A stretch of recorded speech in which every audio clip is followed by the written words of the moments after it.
بسم اللہ الرحمن الرحیم۔ میرا جو ٹاپک ہے وہ ہے عرف و رواج۔ عرف و رواج سے مراد جو ہے وہ قول ہے یا وہ فعل ہے جو ایک معاشرے کے تمام لوگوں میں یا پھر جو ہے وہ تمام معاشروں کے تمام لوگوں میں جو ہے وہ پایا جاتا ہے۔ اس کا تعلق جو ہے وہ مختلف گروپ آف پیپل سے، سوسائٹی سے یا مختلف علاقوں یا قبیلوں کے لوگوں سے ہوتا ہے جو وہاں کے تمام لوگوں میں جو ہے وہ مروج ہو۔ مثلاً ایک علاقے میں جو ہے وہ تمام لوگوں کا سر ڈھانپنے کو جو ہے وہ ادب کے لابند سمجھا جاتا ہے، تو یہ وہاں کا رواج ہے۔ لیکن اگر یورپن معاشرے میں دیکھا جائے تو وہاں جو ہے وہ سر کو نہ ڈھانپنا یا ایک ہیٹ کو جو ہے وہ بطور احترام استعمال کرنا، اسے جو ہے وہ ادب کی علامت سمجھا جاتا ہے۔ اس سے مطلب یہ کہ ہر علاقے کے جو عرف و رواج ہیں وہ علیحدہ علیحدہ ہوتے ہیں۔ اب عرف میں اور عادت میں جو ہے وہ بعض لوگ جو ہیں وہ اس کو ایک ہی چیز سمجھتے ہیں، لیکن ان دونوں میں جو ہے وہ فرق ہے۔ عادت جو ہے وہ ہوتی ہے جو کسی ایک شخص کے اندر پائی جاتی ہے، اور وہ جو ہے وہ مستقل طور پر نہیں پائی جاتی۔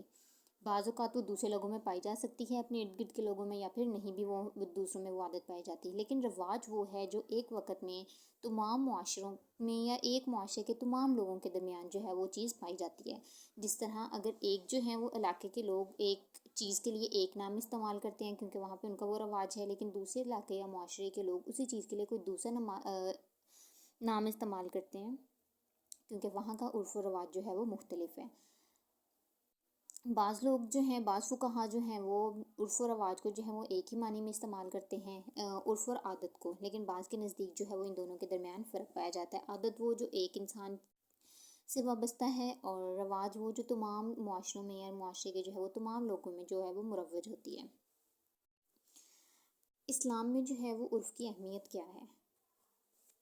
اسلام نے جو ہے وہ اپنے احکامات میں بھی عرف کو جو ہے وہ بہت زیادہ اہمیت دیتا ہے، کیونکہ اسلام اپنے احکامات جو ہے وہ اسی طرح لاگو کرتا ہے کہ جس طرح ایک اپنے علاقے کے لوگوں کے مطابق ہی، کہ اگر ایک قوم جو ہے وہ اس طرح کے احکامات کو اپنے اندر بہتر طور پر جذب کر سکتی ہے، تو وہ اس علاقے کے لوگوں کے مطابق ہی جو ہے وہ احکامات نازل کیے جاتے ہیں۔ ہر وہ شخص جو ہے اگر وہ کسی علاقے میں کوئی فتویٰ دینے کا یا احکامات لاگو کرنے کا جو ہے وہ ذمہ داری سنبھالتا ہے، تو اس کو جو ہے وہ عرف کا سہارا لینا پڑتا ہے کہ وہاں کے لوگوں کی مینٹیلٹی کیا ہے، وہاں پر ایک چیز کو جو ہے وہ کس نظر سے دیکھا جاتا ہے اور اس کو کس معنوں میں استعمال کیا جاتا ہے۔ اس لیے تمام فقہا جو ہیں وہ اس پر عمل کرتے ہیں اور کہتے ہیں کہ جب تک کتاب و سنت سے جو ہے وہ کوئی دلیل نہ مل جائے تو اسے جو ہے وہ دلیل کا ذریعہ بنایا جا سکتا ہے، بلکہ یہ ایک ایسی چیز ہے جسے کوئی شخص انکار ہی نہیں کر سکتا۔ مثلاً مثال کے طور پر اگر کسی جگہ میں جو ہے وہ لوگ جو ہیں وہ ڈنگر کا لفظ ایک اونٹ کے لیے استعمال کرتے ہیں، اگر ایک معاشرے میں جو ہے وہ ڈنگر کو اونٹ کہا جاتا ہے اور کسی دوسرے معاشرے میں جو ہے وہ ڈنگر سے مراد کوئی بھی جانور لیا جاتا ہے، تو اگر جو ہے وہ کوئی وہاں پر جا کر اگر اس پہ یہ مسئلہ جو ہے وہ آ جائے کہ اس کے اگر کوئی ایک آدمی اس کے پاس آتا ہے اور کہتا ہے کہ اس فلاں آدمی کے ذمے میرے اوپر ایک ڈنگر ہے، تو وہ اس علاقے کے عرف و رواج کو دیکھے گا کہ وہاں پر ڈنگر جو ہے وہ کس معنی میں استعمال کیا جاتا ہے۔ چونکہ وہاں پر ڈنگر جو ہے وہ ایک اونٹ کے لیے استعمال کیا جاتا ہے، تو وہاں پر جو ہے وہ اس کو اونٹ دینا ہوگا۔ لیکن اگر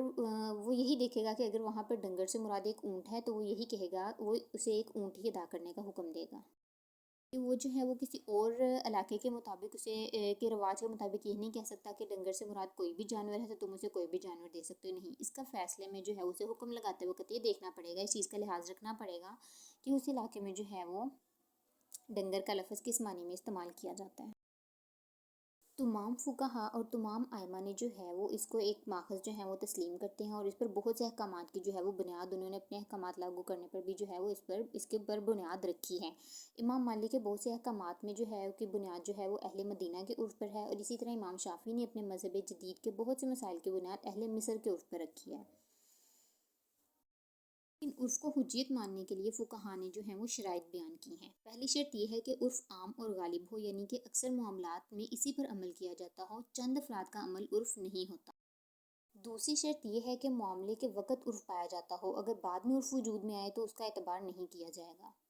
تیسری شرط یہ ہے کہ وہ عرف جو شریعت کی نص سے ٹکرائے اس عرف کا اعتبار نہیں کیا جائے گا، مطلب وہ نص کے خلاف نہیں ہونا چاہیے۔ اس کی حجیت میں ایک حدیث رسول پیش کی جاتی ہے کہ رسول صلی اللہ علیہ وسلم نے ارشاد فرمایا، یعنی جس کو مسلمان اچھا جانے وہ اللہ کے نزدیک بھی اچھا ہوتا ہے۔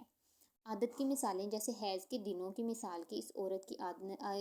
کی عادت پر عمل کیا جائے گا، اس کی عادت جتنے دن ہو اسی کا اعتماد کیا جائے گا۔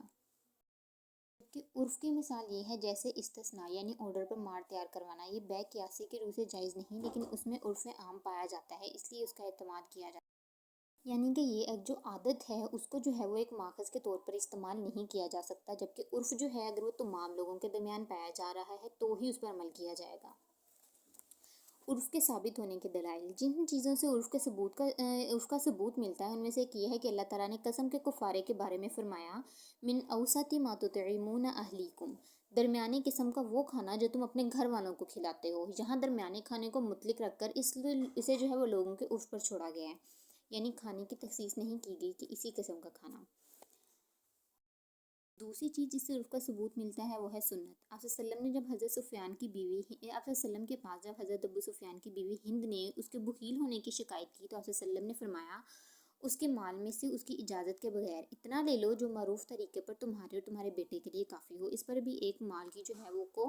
قسم کو تخصیص کر کے نہیں بتایا گیا، بلکہ جو ہے اسے عرف پر چھوڑا گیا کہ معروف طریقے سے تم جتنا لے لو جو تمہارے اور تمہارے بیٹے کے لیے پورا ہو۔ دوسری حدیث وہی ہے کہ مومن اپنی شرطوں پر ہیں سوائے اس شرط کے جو حرام اور کو حلال اور حلال کو حرام کرنے والی ہو۔ آگے آ جاتی ہیں عرف کی اقسام۔ عرف جو ہے وہ دو قسموں کا ہوتا ہے، عرف فاسد اور عرف صحیح۔ عرف فاسد یعنی کہ غلط عرف جسے اختیار نہیں کیا جا سکتا، اس سے مراد وہ عرف ہے جو حنفیہ اور مالکیہ کے نزدیک کسی قطعی نص کے خلاف پڑتا ہو، یعنی کہ نصوص سے جو ہے وہ ٹکرائے، اور دوسروں کے نزدیک چاہے وہ کسی خبر احاد کے بھی خلاف پڑتا ہو، یعنی کہ اگر کوئی خبر احاد کے خلاف بھی کوئی عرف جو ہے وہ ہے تو اسے تسلیم نہیں کیا جائے گا۔ دوسرا ہے عرف صحیح جسے اختیار کیا جا سکتا ہے، اس کی آگے دو اقسام ہیں، ایک عام جس پر تمام معاشروں میں سب لوگوں کا اتفاق ہو، اور یہی وہ عرف ہے جس کے ہوتے ہوئے جو ہے وہ حنفیہ قیاس کو چھوڑ دیتے ہیں، اسے استحسان ضرورت کہتے ہیں،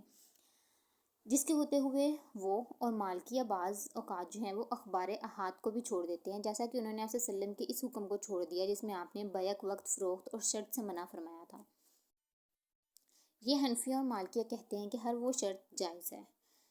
جسے لوگوں کے عرف میں معتبر مانا گیا ہو۔ دوسرا جو ہے وہ خاص عرف جس پر ایک خاص جگہ کے لوگوں کا یا گروہوں میں سے کسی خاص گروہ کا اتفاق ہو، جیسے تاجروں کا ایک گروہ یا زراعت کے پیشے لوگوں کا گروہ، پیشہ جو لوگ ہیں ان کا گروہ۔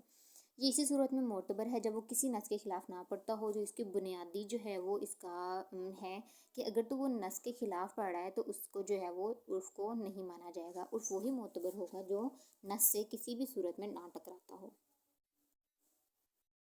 یہ تھا میرا یہ والا ٹاپک عرف و رواج۔